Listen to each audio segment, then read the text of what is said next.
alarm anybody in this room, but it's just come to my attention that the person to your right is a liar. Also, the person to your left is a liar.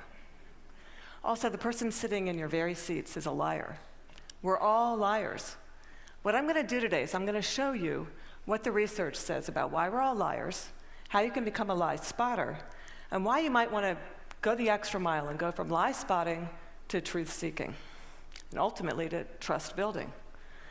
Now, speaking of trust, ever since I wrote this book, Lie Spotting, no one wants to meet me in person anymore. No. They say, it's okay, we'll email you. I can't even get a coffee date at Starbucks. My husband's like, honey, deception. Maybe you could have focused on cooking. How about French cooking? So before we get started, what I'm going to do is I'm going to clarify my goal for you, which is not to teach a game of gotcha. Lie spotters aren't those nitpicky kids, those kids in the back of the room that are shouting, gotcha, gotcha. Your eyebrow twitched. You flared your nostril. I watched that TV show, Lie to Me. I know you're lying. No. Lie spotters are armed with scientific knowledge of how to spot deception. They use it to get to the truth, and they do what mature leaders do every day. They have difficult conversations with difficult people, sometimes during very difficult times. And they start up that path by accepting a core proposition. And that proposition is the following: lying is a cooperative act. Think about it. A lie has no power whatsoever by its mere utterance. Its power emerges when someone else agrees to believe the lie. So I know it may sound like tough love, but look, if at some point you got lied to, it's because you agreed to get lied to. Truth number one about lying: lying's a cooperative act. Now, not all lies are harmful. Sometimes we're willing participants in deception for the sake of social dignity, maybe to keep a secret that should be kept secret. We say, nice song. Honey, you don't look fat in that, no. Or we say, favorite of the digerati, you know, I just fished that email out of my spam folder. I'm so sorry. But there are times when we are unwilling participants in deception, and that can have dramatic costs for us. Last year saw $997 billion in corporate fraud alone in the United States. That's an eyelash under $1 trillion. That's 7% of revenues. Deception can cost billions. Think Enron, Madoff, the mortgage crisis, or in the case of double agents and traitors like Robert Hansen or Aldrich Ames, lies can betray our country. They can compromise our security.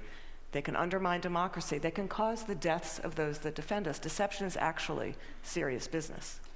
This con man, Henry Oberlander, he was such an effective con man, British authorities say he could have undermined the entire banking system of the Western world. And you can't find this guy on Google. You can't find him anywhere. He was interviewed once, and he said the following. He said, look, I've got one rule. And this was Henry's rule. He said, look, everyone is willing to give you something. They're ready to give you something for whatever it is they're hungry for. And that's the crux of it. If you don't want to be deceived, you have to know, what is it that you're hungry for? And we all kind of hate to admit it. You know, we kind of wish we were better husbands, better wives, smarter, more powerful, taller, richer. The list goes on.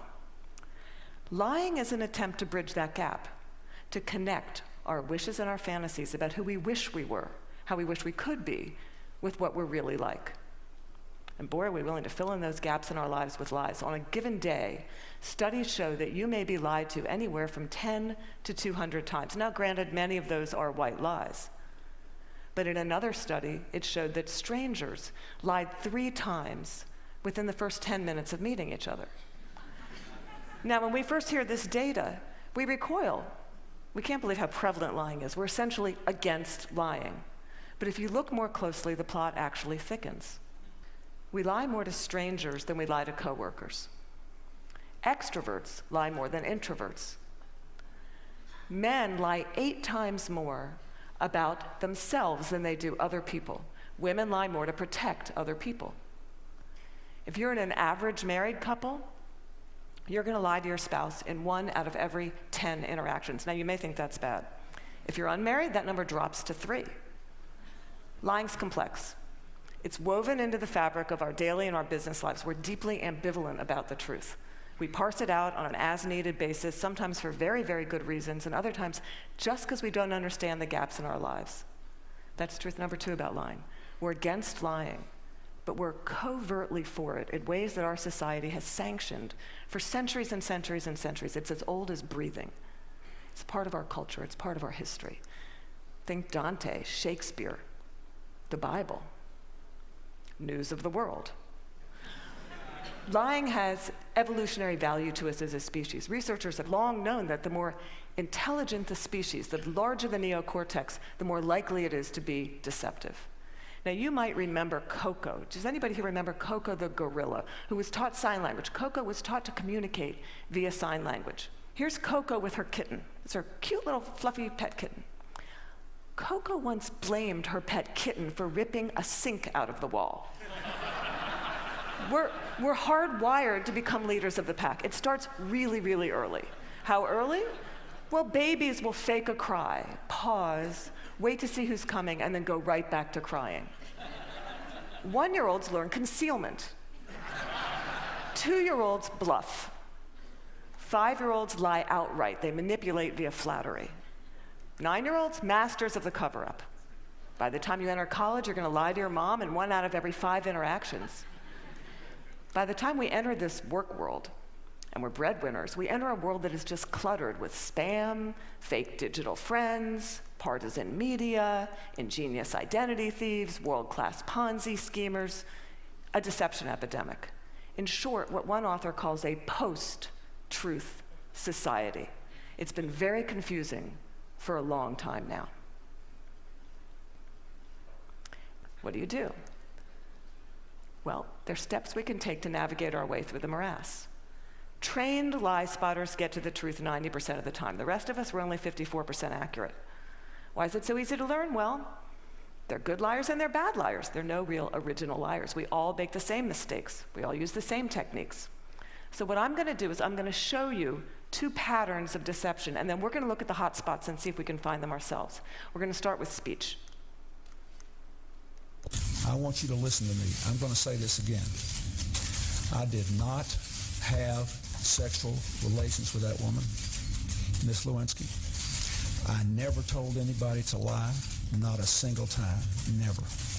These allegations are false, and I need to go back to work for the American people. Thank you. Okay, what were the telltale signs? Well, first we heard what's known as a non-contracted denial. Studies show that people who are overdetermined in their denial will resort to formal rather than informal language. We also heard distancing language, that woman. We know that liars will unconsciously distance themselves from their subject using language as their tool.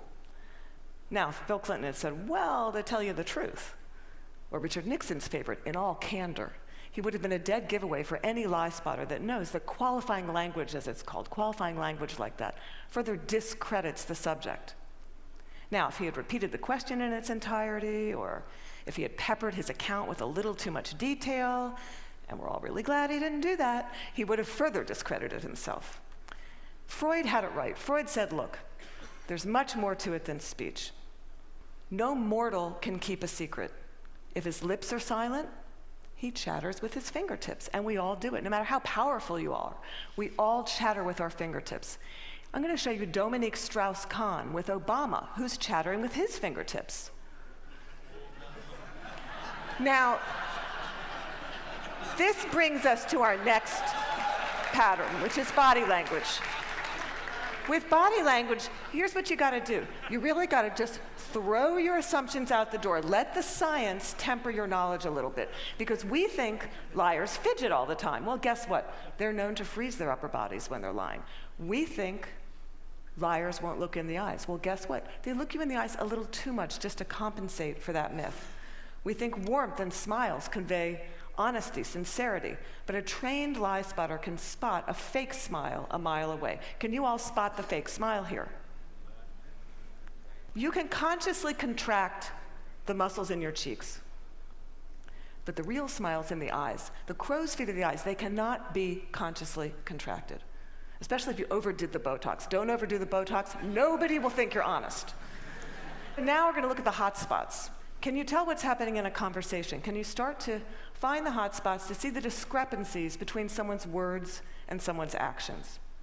Now, I know it seems really obvious, but when you're having a conversation with someone that you suspect of deception, attitude is by far the most overlooked but telling of indicators. An honest person is going to be cooperative. They're going to show they're on your side. They're going to be enthusiastic. They're going to be willing and helpful in getting you to the truth. They're going to be willing to brainstorm, name suspects, provide details. They're going to say, hey, maybe it was those guys in payroll that forged those checks. They're going to be infuriated if they sense they're wrongly accused throughout the entire course of the interview, not just in flashes. They'll be infuriated throughout the entire course of the interview. And if you ask someone honest, what should happen to whoever did forge those checks? An honest person is much more likely to recommend strict rather than lenient punishment. Now, let's say you're having that exact same conversation with someone deceptive. That person may be withdrawn, look down, lower their voice, pause, be kind of herky-jerky. Ask a deceptive person to tell their story. They're going to pepper it with way too much detail in all kinds of irrelevant places.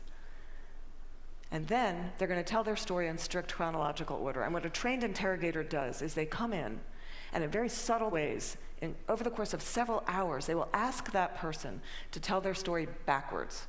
And then they'll watch them squirm and track which questions produce the highest volume of deceptive tells. Why do they do that? Well, we all do the same thing. We rehearse our words, but we rarely rehearse our gestures.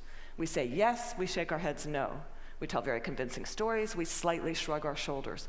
We commit terrible crimes, and we smile at the delight in getting away with it. Now, that smile is known in the trade as duping delight, and we're going to see that in several videos moving forward, but we're going to start.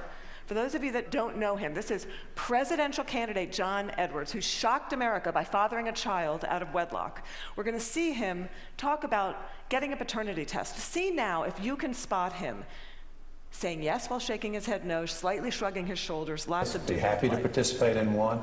I know that it's not possible that this child could be mine because of the timing of events, so I know it's not possible. Happy to take a paternity test and would love to see it happen. Are you going to do that soon? Is there somebody that you can't? I'm only one side. I'm only one side of the test, but I'm happy to participate in one. Okay, those head shakes are much easier to spot once you know to look for them. Now, there are going to be times when someone makes one expression while masking another that just kind of leaks through in a flash.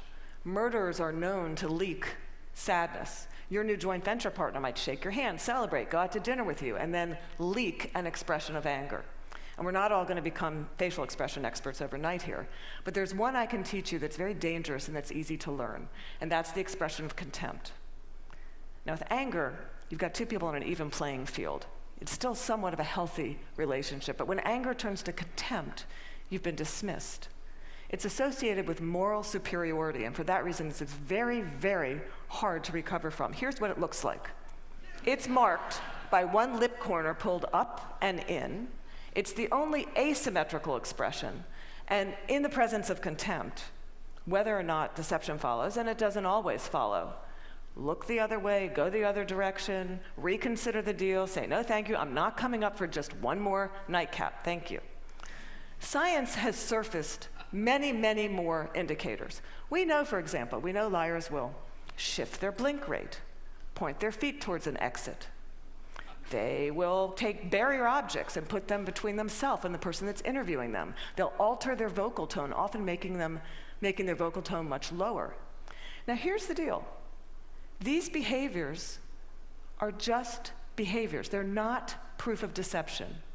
They're red flags. We're human beings. We make deceptive, flailing gestures all over the place all day long. They don't mean anything in and of themselves. But when you see clusters of them, that's your signal.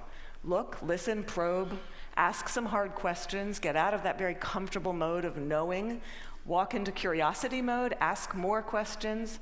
Have a little dignity. Treat the person you're talking to with rapport. Don't try to be like those folks on Law and Order and those other TV shows that pummel their subjects into submission. Don't be too aggressive. It doesn't work.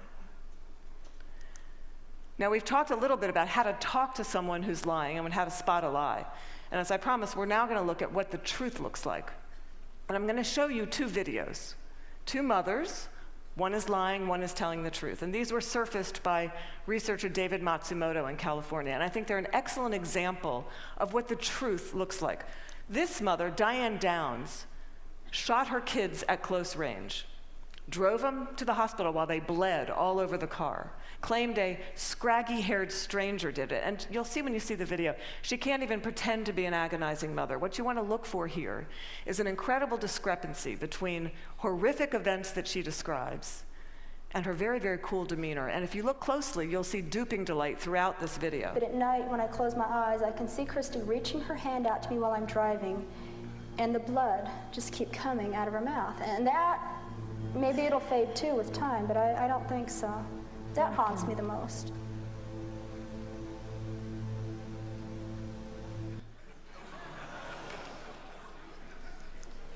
Now I'm going to show you a video of an actual grieving mother, Erin Runyon, confronting her daughter's murderer and torturer in court.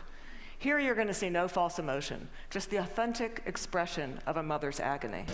I wrote this statement on the 3rd anniversary of the night you took my baby. And you hurt her, and you crushed her, you terrified her, until her heart stopped. And she fought, and I know she fought you. I know she looked at you with those amazing brown eyes, and you still wanted to kill her. And I don't understand it, and I never will. Okay, there's no doubting the veracity of those emotions. Now, the technology around what the truth looks like is progressing on, the science of it. We know, for example, that we now have specialized eye trackers, infrared brain scans, MRIs that can decode the signals that our bodies send out when we're trying to be deceptive. And these technologies are going to be marketed to all of us as panaceas for deceit. And they will prove incredibly useful someday. But you've got to ask yourself, in the meantime, who do you want on your side of the meeting? Someone who's trained in getting to the truth, or some guy who's going to drag a 400-pound electroencephalogram through the door? Lie spotters rely on human tools. They know, as someone once said, character's who you are in the dark. And what's kind of interesting is that today we have so little darkness. Our world is lit up 24 hours a day. It's transparent, with blogs and social networks broadcasting the buzz of a whole new generation of people that have made a choice to live their lives in public. It's a much more noisy world. So one challenge we have is to remember, oversharing, that's not honesty. Our manic tweeting and texting can blind us to the fact that the subtleties of human decency, character, integrity, that's still what matters. That's always what's going to matter. So in this much noisier world, it might make sense for us to be just a little bit more explicit about our moral code. When you combine the science of recognizing deception with the art of looking, listening, you exempt yourself from collaborating in a lie. You start up that path of being just a little bit more explicit because you signal to everyone around you. You say, hey, my world, our world, it's going to be an honest one. My world is going to be one where truth is strengthened and falsehood is